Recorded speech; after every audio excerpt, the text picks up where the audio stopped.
ಎಲ್ರಿಗೂ ನಮಸ್ಕಾರ. ಬೆಳಿಗ್ಗೆನೇ ಬಿರು ಬಿಸಿಲು. ಕೆಲಸ ಶುರು ಮಾಡೋಕ್ಕೂ ಮುಂಚೆ ಒಂದು ಎಳ್ನೀರು ಕುಡಿದ್ರೆ ಸ್ವಲ್ಪ ಎನರ್ಜಿ ಸಿಗ್ಬೋದೇನೋ ಅಂತ ಸ್ವಾಹ ಮಾಡಿದ್ದಾಯಿತು. ನಮ್ಮ ಕಡೆ ಕೋತಿಗಳು ಜಾಸ್ತಿ. ಕೋತಿಗಳ ಕಾಟದಿಂದ ಮುಕ್ತಿ ಪಡೆಯೋದಕ್ಕೆ ತೆಂಗಿನಕಾಯಿ ಮರದಡಿಗೆ ಒಂದೊಂದು ಪಪ್ಪಾಯಿಕಾಯಿ ಮರನೂ ಹಾಕಿದ್ದೀವಿ. ಇದನ್ನು ನೆಟ್ಟಿದ್ದಲ್ಲ, ಪಪ್ಪಾಯ ತಿಂದು ಬೀಜನ ತೆಂಗಿನ ಮರದ ಬುಡಕ್ಕೆ ಹಾಕಿದರೆ ನೀರು ಬಿದ್ದು ಗಿಡ ಆಗಿಬಿಡತ್ತೆ. ಆವಾಗ ಕೋತಿಗಳು ಈ ಎಳ್ನೀರು ಮುಟ್ಟೋಕ್ಕೂ ಮುಂಚೆ ಪಪ್ಪಾಯನ ಗಿಡ ಸಮೇತ ತಿಂದ್ಬಿಟ್ಟಿರುತ್ತೆ.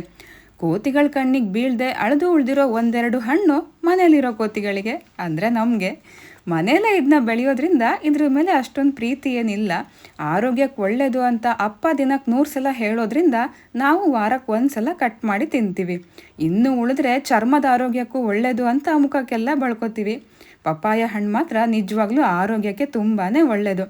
ಆಮೇಲೆ ಈ ಹಕ್ಕಿಗಳ ಕಣ್ಣಿಗೆ ಬಿದ್ದಿದ್ದು ಈ ಬಾಳೆಗೊನೆ ನಮ್ಮ ಕಣ್ಣಿಗೆ ಬಿದ್ದ ಮೇಲೆ ಸುಮ್ಮನೆ ಬಿಡ್ತೀವಾ? ತಂದಾಯಿತು, ತಿಂದಾಯಿತು.